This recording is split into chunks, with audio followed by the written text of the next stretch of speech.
Traffic SI are Rama Rao ने यौम Shahidan police के मौके पर ट्रैफिक कवानीन और खून की एहतियात के बारे में आगाही पर जोर दिया। एमजीएम सेंटर में ट्रैफिक कवानीन के बारे में आगाही प्रोग्राम के मौके पर ट्रैफिक एसआई रवीला रामाराव ने ट्रैफिक कवानीन के बारे में आगाही दी ताकि दूर दराज मुकामात से एमजीएम में मुतासिरीन की अयादत के लिए आने वालों को किसी भी हादसे से बचाया जा सके। 14 से 21 अक्टूबर तक पुलिस शोहदा के हफ्ते के दौरान ब्लड डोनेशन कैंप में रजाकारों से कहा गया है कि वो खून का अतिया दें, ट्रैफिक कवानीन पर अमल करें और हादसात को रोकने के लिए काम करें।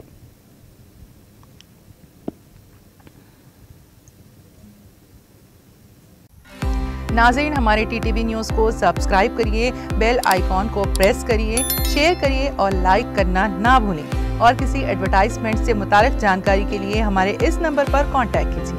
हमारा नंबर है 9550102020।